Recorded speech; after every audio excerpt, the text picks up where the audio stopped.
Olá, professores, tudo bem com vocês?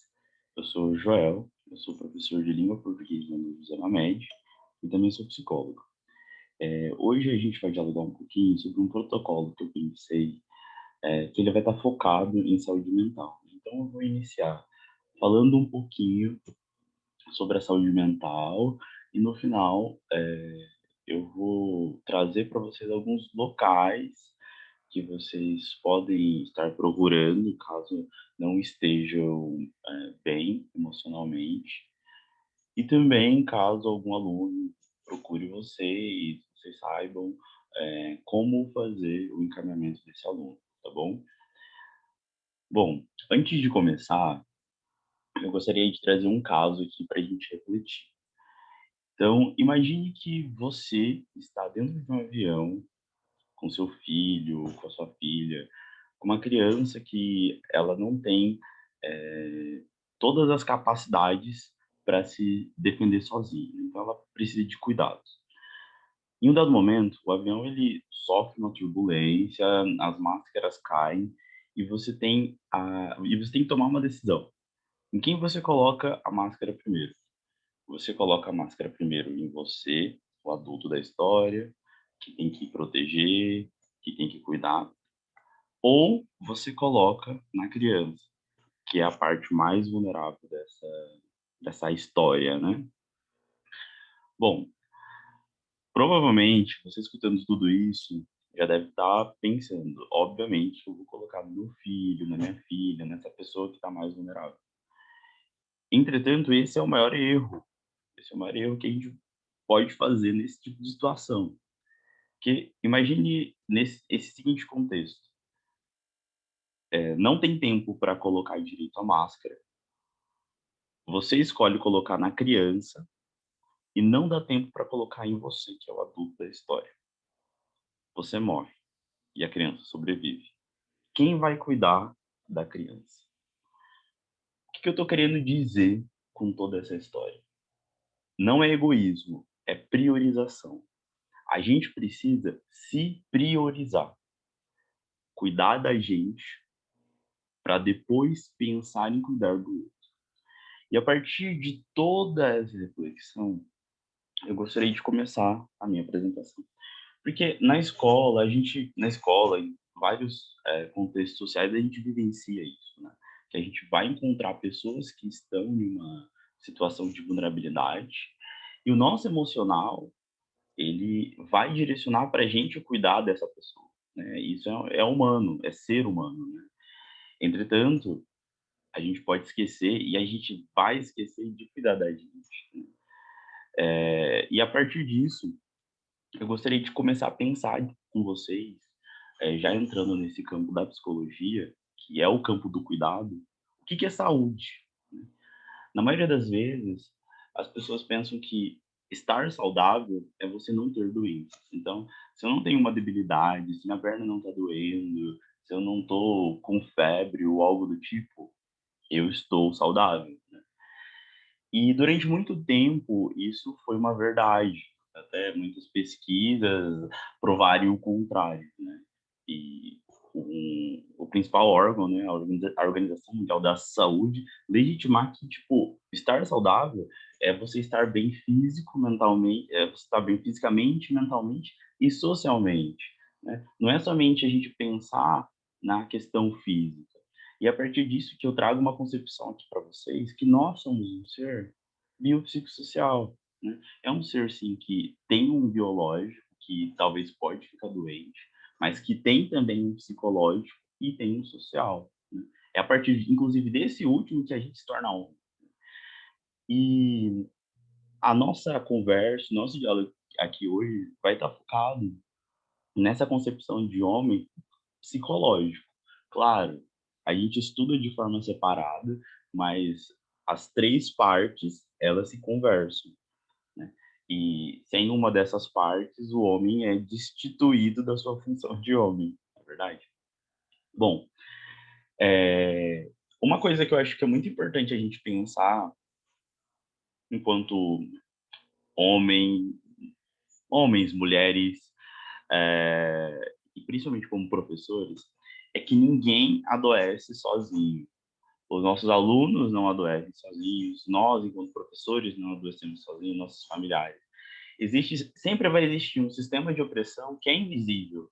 É claro, eu estou falando aqui de questões políticas, de questões sociais que são políticas, mas também das nossas questões individuais, né? O nosso papel enquanto professor também influencia no adoecimento dos nossos alunos.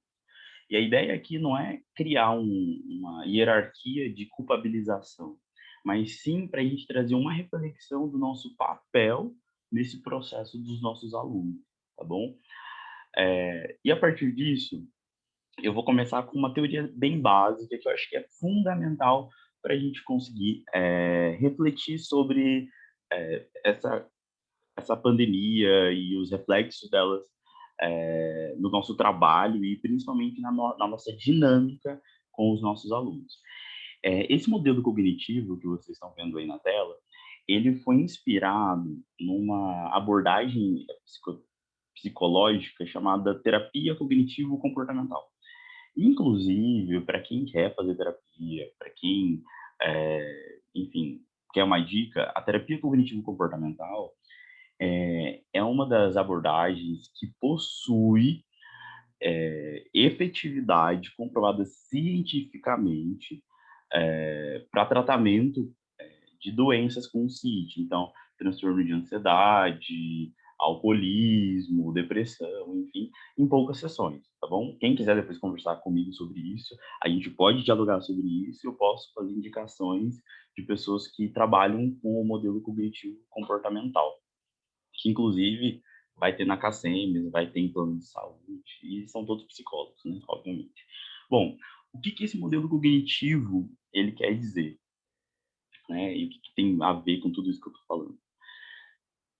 Bom, tentem pensar, quando eu estiver explicando esse modelo cognitivo, na vida de vocês e na influência que vocês têm na vida dos alunos, tá bom? O modelo cognitivo, ele traz que não são as coisas que fazem com que o sujeito tenha algum tipo de sofrimento psicológico, mas sim a forma que esse sujeito interpreta essa coisa. Vamos ver de forma mais prática? Eu vou explicar todo esse esquema dando alguns exemplos da nossa realidade na escola. Então vamos lá. Imagine que o aluno X, ele zerou a PC de língua portuguesa. Essa é a situação. No modelo cognitivo, ele entende que o pensamento que o aluno vai ter, após ele ter zerado essa PC, pode ser disfuncional. E eu falo pode porque isso vai estar linkado, isso vai estar relacionado com as crenças que foram desenvolvidas durante a infância, ou seja, durante essa fase dos alunos. E assim, pensando na nossa realidade de escola vulnerável, a gente sabe que vai ter pensamento disfuncional, e a questão toda vai ser toda distorcida. Então, esse pensamento automático que vai aparecer é muito comum. Então, ele vai pensar: poxa, zerei, todos acham que eu sou burro porque eu não sei fazer nada direito. Esse pensamento, ele vai ser capaz de gerar uma emoção. Então, é aí que entra a parte que os alunos eles podem nos procurar, que aí é uma das partes, né, que pode nos procurar, que geralmente é aí que a gente tem que encaminhar eles, né? Que isso eu vou falar no final da nossa apresentação. Então, esse pensamento, que está totalmente ligado com a situação, vai gerar uma emoção. Pode ser ansiedade, pode ser tristeza, raiva, enfim. E essa emoção vai gerar uma reação, que pode ser tanto fisiológica quanto comportamental. Então, a reação fisiológica já é a parte que tem que ser tratada por conta que afeta a parte biológica, né? Então, a pessoa vai ter sudorese, taquicardia, pode ter vômito, dependendo da condição, né? Aqui eu estou pensando muito num contexto de um transtorno de ansiedade, de um transtorno do pânico, enfim. Ou uma reação comportamental, então, ou vai se isolar demais, ou vai ficar hipervigilante, ou seja, eu preciso agora não dormir nunca mais, porque eu tenho que acertar toda a minha PC, sabe? Ou vai evadir, né? Ou vai evadir da escola porque a escola não é para ele. Tá vendo? Tipo, todo um comportamento ligado com uma forma como uma pessoa, com que o aluno processa uma informação. Então, o problema não está propriamente dito eh, na APC, né, porque a gente sempre tenta, trazer a culpa para o objeto, né, mas sim pela forma como ele foi interpretado. E por que que eu estou falando disso? Porque as crenças em si, elas são desenvolvidas durante a fase da infância e adolescência, principalmente influenciados por professores e família, tá bom? Então, o que eu quero dizer aqui? A gente tem um papel primordial para tentar prevenir, claro que nós não somos super-homens e nem mulheres maravilhas, que os alunos tenham emoções disfuncionais. Vou pegar esse exemplo que eu dei aqui. Essa pessoa que teve esse pensamento automático disfuncional, que todos acham que ela é burra ou burro, tem uma crença, hipoteticamente, né, uma crença central de desvalor. O que é uma crença central? A crença central é aquilo que ela aprende com as pessoas, com as figuras importantes. Como eu falei, família e escola, tá bom? E essa crença, ela vem como se fosse uma palavrinha, por exemplo, eu errei e meu professor ou minha professora disse que eu não sabia fazer nada direito, que é uma situação que a gente pode, influenciar, né, por isso que eu falei. E a partir disso, o sujeito, o aluno, a gente fez isso na vida, né, vai criar essa crença de desvalor, então eu não tenho valor nenhum. E essa crença central vai influenciar que esse aluno, que essa pessoa, crie uma regra. Se eu erro, sou incompetente, logo não sei fazer nada direito. E essa é uma crença. Essa crença sempre vai influenciar o pensamento desses alunos, dessas pessoas, quando elas tiverem uma situação muito parecida que for relacionada ao fracasso. O que eu estou falando? É possível que a gente, além de conhecer, outras formas de lidar com essas situações, a gente consiga também prevenir que os alunos, né, novamente, desencadeiem emoções disfuncionais ou cheguem lá nas reações onde eles vão evadir da escola, tá bom? Bom, esse é um modelo cognitivo. O modelo cognitivo, ele diz que não são as coisas em si que fazem com que a pessoa ela fique mal, e sim a forma como ela interpreta. Então é o pensamento. Tudo está focado no pensamento. Então eu acho assim que ainda mais por estar sendo online, a gente tem que tomar muito cuidado na forma como a gente aborda o aluno e principalmente na forma como a gente aborda o fracasso, tá bom? Eh, e a partir disso, eu vou trazer aqui uma explicação bem rápida sobre 2 transtornos. Ano passado, eu vi muito aluno vindo falar comigo, e esses são os 2 transtornos que eles são muito comuns, principalmente nessa fase, eh, de pandemia, de isolamento. Só que eu tenho que falar uma coisa muito importante antes de mais nada. Na psicologia, na psiquiatria, existe traço e existe estado. Às vezes, a pessoa ela vai estar num estado depressivo ou num estado ansioso, que é passageiro. Muitas pessoas estão num estado depressivo e num estado ansioso por conta da pandemia, né. Só que mesmo assim, esses estados, eles precisam ser olhados, com um olhar mais cuidadoso, tá bom. E existe também o traço, que essa questão do traço está mais ligado com a genética. Então a pessoa ela já nasceu com a genética depressiva, já nasceu com a genética ansiosa. O que vai acontecer é só aguardar o tempo para o ambiente desencadear o transtorno em si. Outra coisa importante que eu preciso falar é o seguinte, eh, não foquem em sintomas. Aqui vai ter sintomas, mas isso não é importante.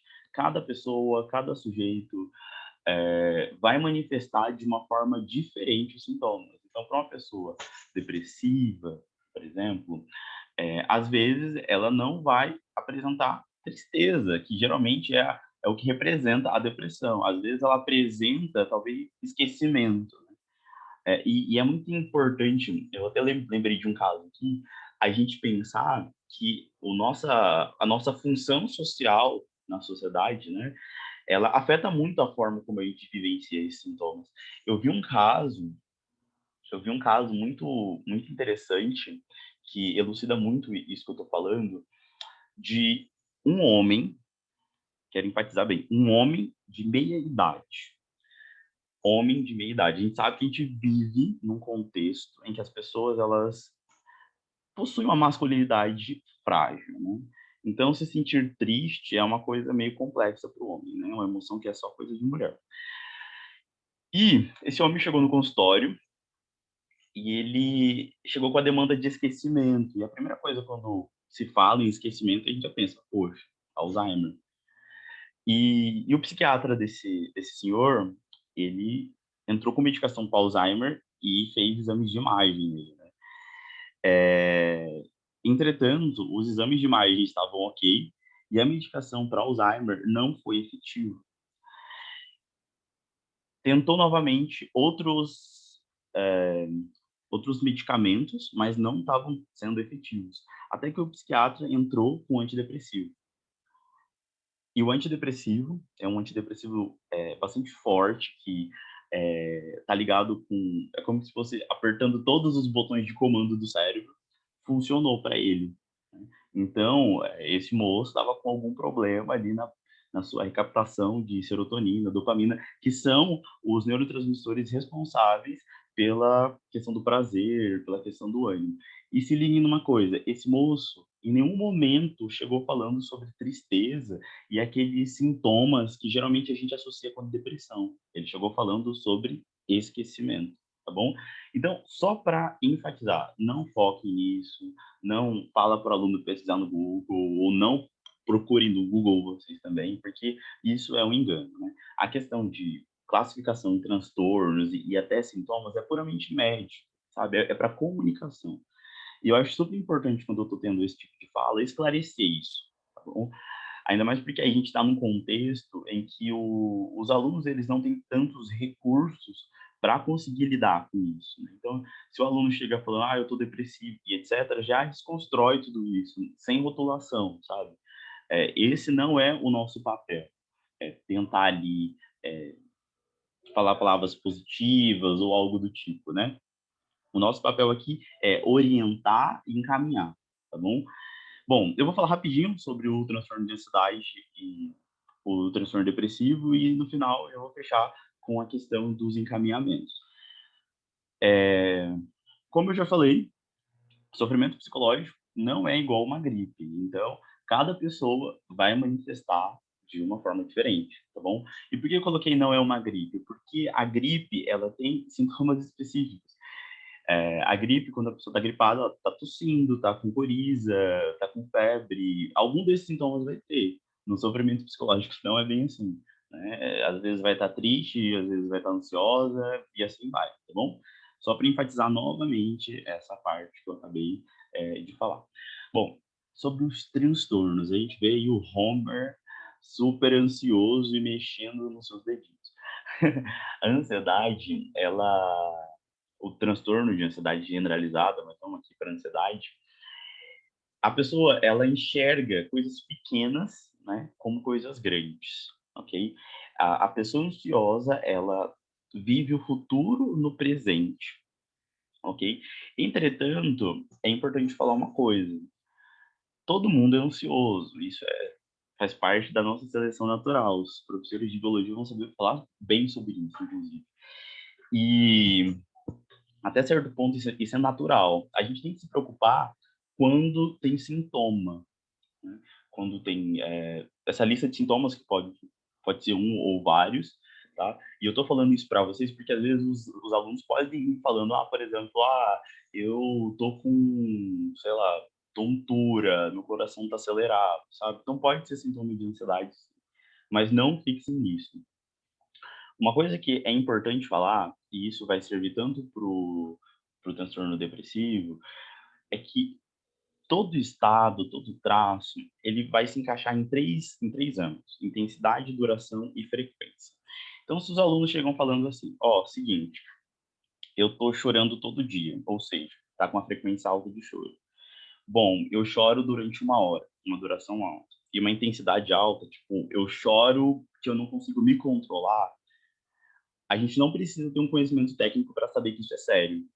Então, Se liguem, sempre quando qualquer coisa tiver intensidade alta, duração alta e frequência alta, a gente precisa se preocupar. A gente precisa encaminhar e a gente precisa conversar com esse estudante falando que talvez ele precisa de um atendimento e de uma consulta com um especialista. Eu gosto muito de falar sobre isso, sobre intensidade, duração e frequência, porque você não precisa saber de sintoma, você não precisa conhecer nenhum tipo de transtorno. Mas se você souber que qualquer comportamento ou qualquer sintoma, ele está nesses 3 níveis, de coisa alta, de intensidade alta, frequência alta e duração alta, você sabe que precisa de ajuda, tá bom? Não é o nosso papel trazer diagnóstico, mas eu acho que é importante a gente ter consciência disso para a gente conseguir ter alguns alertas, sabe? De quando a gente precisa realmente se preocupar, enfim. Bom, e o transtorno depressivo? Eh, Como eu falei para vocês, a mesma coisa da ansiedade, os sintomas a gente não se liga muito, tá bom? A depressão em si, ela é caracterizada eh, pela falta de vontade, né, eu não vou nem falar tristeza, que é falta de vontade. Ela pode ter prazer, ela pode ter, prazer, mas pode não ter energia, ela pode ter energia, mas pode não ter prazer.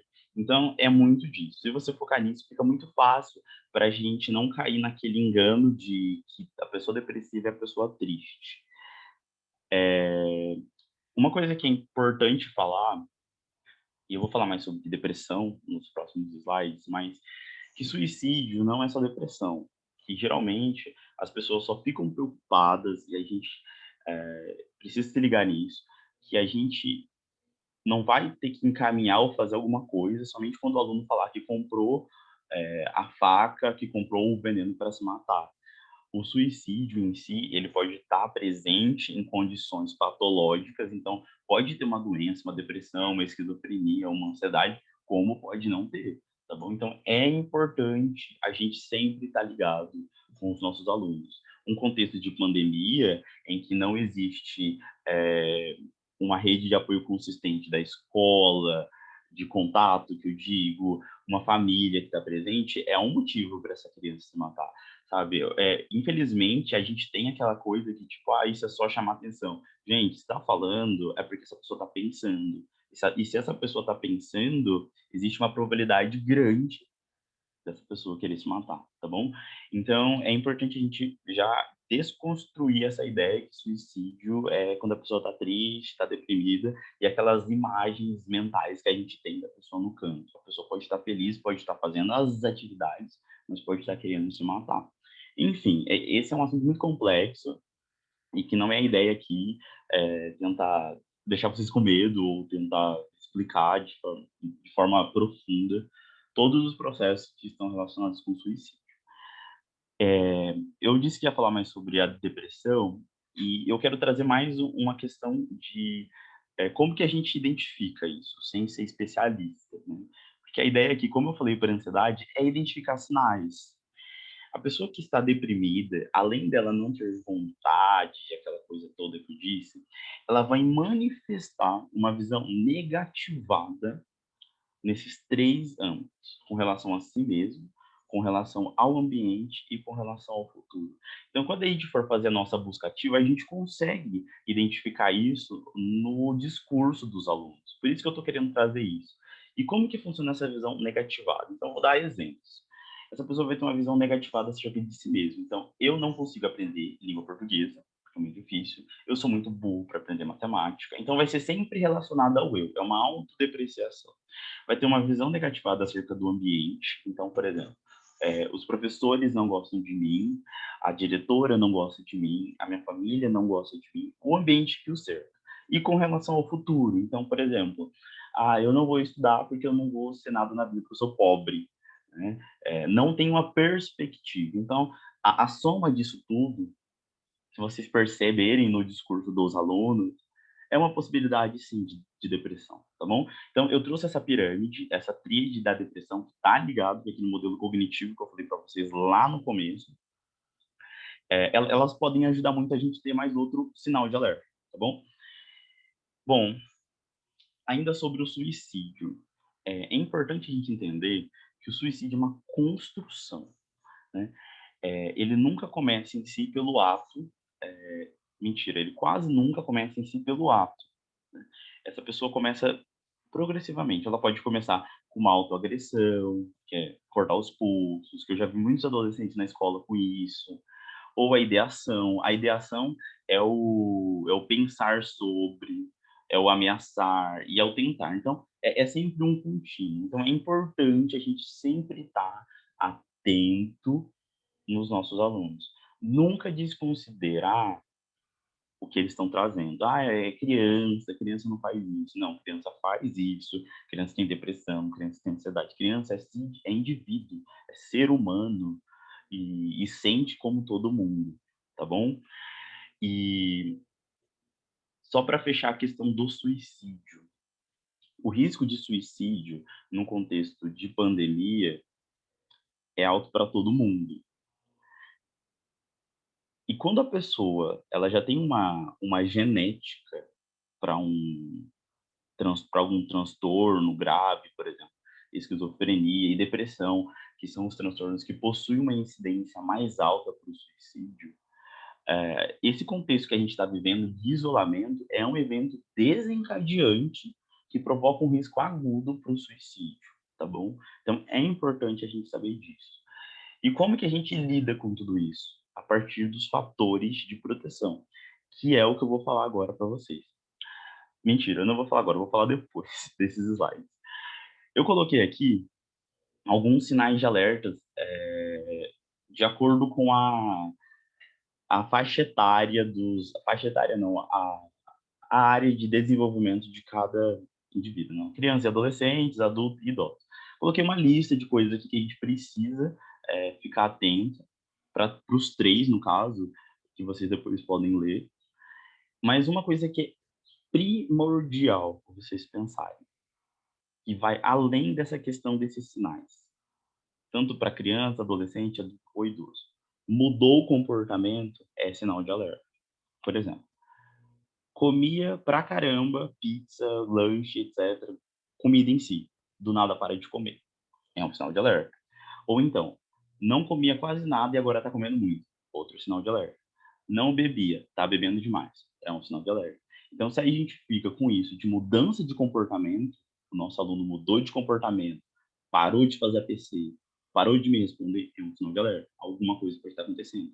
E esse pode ser o momento em que a gente pode salvar a vida desses alunos a partir de um contato que a gente encaminha para eles, porque infelizmente a gente vive com essa, apesar da gente estar conectado, né, apesar da globalização, a gente vive desconectado, né, tanto por falta de conectividade, quanto às vezes por falta de interesse.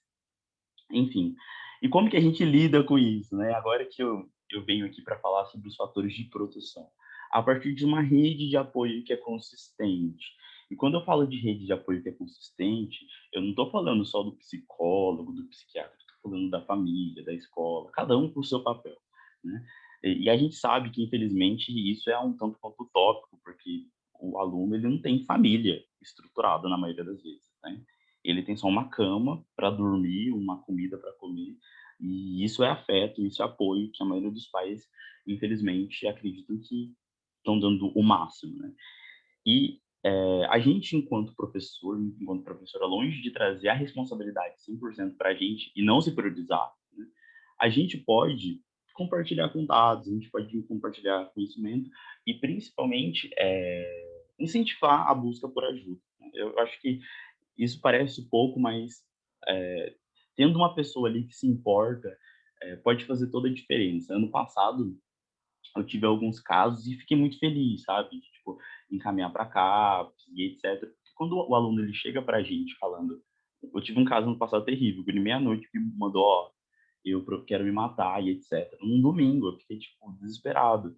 E eu imagino que isso pode estar acontecendo com vocês, pode acontecer com vocês também, né. O que a gente pode fazer? A gente pode levar informação, a gente pode ajudar, no momento ligar, por exemplo, para o CVV, que às vezes as pessoas precisam conversar. Ou então passar um endereço, falar onde pode procurar ajuda, porque infelizmente a família não faz isso, né, e se a família não faz, a escola acaba ficando aí com essa obrigação, né, infelizmente, né? Mas enfim. Sem mais delongas, aos estudantes, né? Quando estiver tendo algum tipo de violação de direitos ou algo do tipo, violência sexual, inclusive a Juliana já falou sobre isso, diz que 100 é perfeito, porque ele está ali para avaliar e ver o quanto os direitos dessa criança foram violados, né? Pode ser ligado de celular, enfim, pode ser também feito através de ligação anônima. Então, se vocês virem que está rolando isso com algum aluno, conversar com a Diana, com a Juliana e tal, e o Disque 100 pode ser uma ótima alternativa para lidar com essa situação, né? Sem se envolver, principalmente, pessoalmente, enfim, que pode dar, pode gerar uma série de repercussões aí, essa questão, principalmente quando está ligado com a família, enfim. E quando a gente está pensando aí já numa questão mais psicológica, onde que a gente procura ajuda? Eu fiz um esqueminha com algumas coisas que a gente geralmente mais vê. Então, por exemplo, se o aluno está pensando em se matar, está falando que está com ideação, comprou os recursos para se matar, isso é caso urgente. Então, ó, vai para o CAPS. O CAPS é 24 horas, é o Centro de Atenção Psicossocial, ele está espalhado por toda a cidade. A única coisa que você precisa saber são os encaminhamentos, porque para cada caso é um encaminhamento. Então, se o aluno, a aluna for menor de idade, ele não pode ir no CAPS mais perto da casa dele, ele tem que ir no CAPS-I, que é o CAPS Infanto Juvenil, que é especializado em tratar crianças e adolescentes e tem os recursos lá. E se for maior de idade, tem vários CAPs aqui em Campo Grande, espalhados pela região, e no caso o aluno, a aluna, tem que ir no que está ligado, no que é mais próximo, né, que está na sua área de abrangência. Se por acaso esse aluno, essa aluna, tiver problema com álcool ou drogas, ao invés de ir para o CAPS mais próximo, tem que ir para o CAPS AD, né? CAPS Álcool e Drogas, porque é outro procedimento, é outro protocolo que tem que ser utilizado. Uma pontuação: se o estudante for menor de idade, ele tem que ir acompanhado de responsável, e não é professor, é responsável. Responsável ele é legal, tá bom? Uma coisa que funciona também nesses casos, quando são casos muito graves, e não tem um CAPS perto, é mandar para o UPA, porque o UPA leva de SAMU para o CAPS depois, tá bom? Então, existem essas alternativas. Se forem casos pontuais que vocês acreditam que dá para esperar, no caso, como eu falei, né? Se a intensidade, a frequência e a duração não estiver alta, se o aluno te relatou algo que está ok, é o UBS, né? É a Unidade Básica da Saúde, o UBSF, Unidade Básica de Saúde da Família, da comunidade, porque, infelizmente, os CAPs, eles recebem uma quantidade muito grande diária de atendimentos. Eu trabalhei 2 anos durante a faculdade num CAPS, fazendo acolhimento, e era insano, assim, a quantidade de gente que tinha, e, assim, são todos graves. E, assim, a questão das internações no CAPS, que é um ponto que eu esqueci de falar, dependendo do caso da pessoa, ela fica internada no CAPS por uma semana, enfim, não tem tantas camas, então é importante também ter essa consciência para não superlotar o sistema.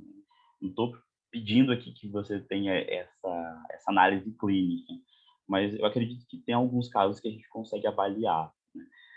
Que dá para encaminhar para encaminhar não, para aconselhar, né? Ir para o UBS, para o UBSF, porque esse estudante ele indo para o UBS, lá ele pode conseguir medicação, se for o caso, ou então ele entra na regulação, né, que é para ser encaminhado para o SEM, enfim.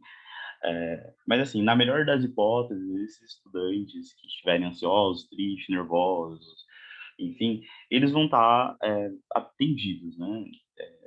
E alguém vai estar olhando eles já, e isso que é importante. É importante ter uma atenção. Tendo uma atenção de algum profissional, aí a gente já consegue ficar muito mais tranquilo.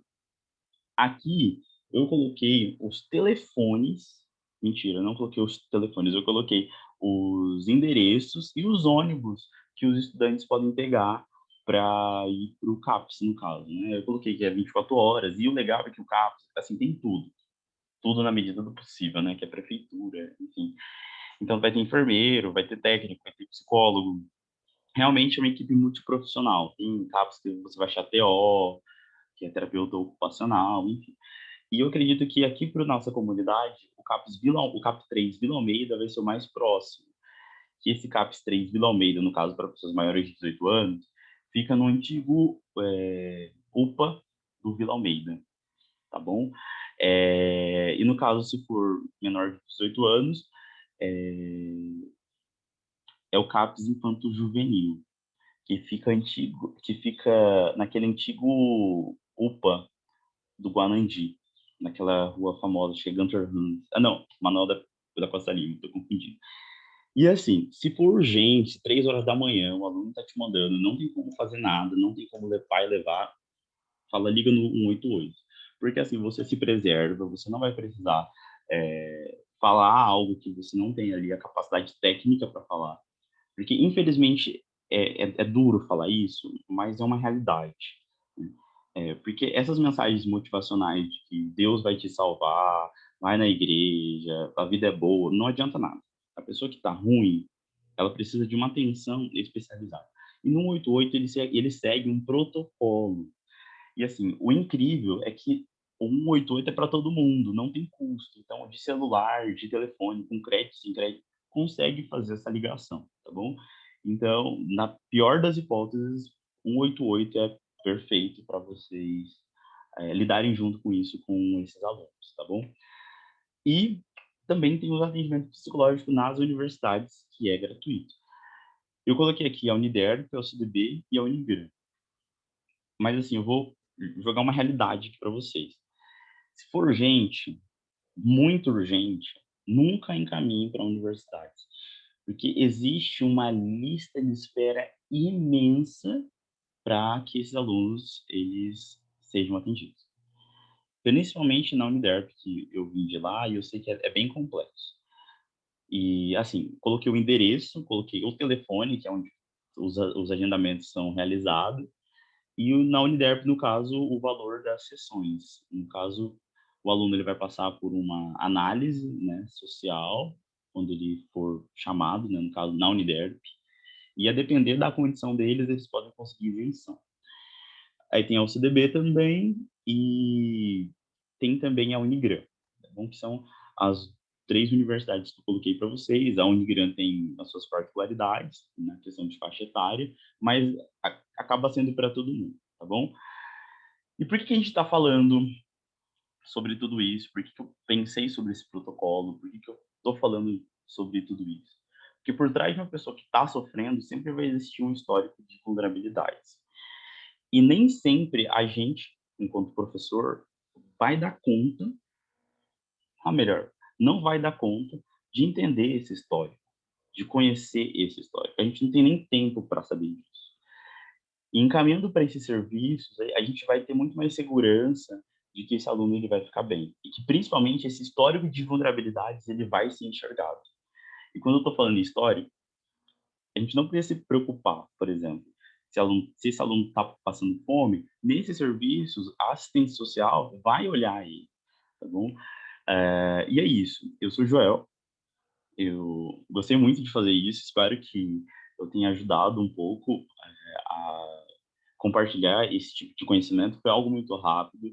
Eu tentei aqui ser o mais assertivo possível para não ficar nada cansativo, mas eu coloquei aqui meu telefone, que está no grupo da escola, e coloquei o meu e-mail. Quem precisar de algum tipo de ajuda, enfim, tiver alguma dúvida, pode falar comigo e a gente vai articulando. Muito obrigado e bom ano letivo para todo mundo.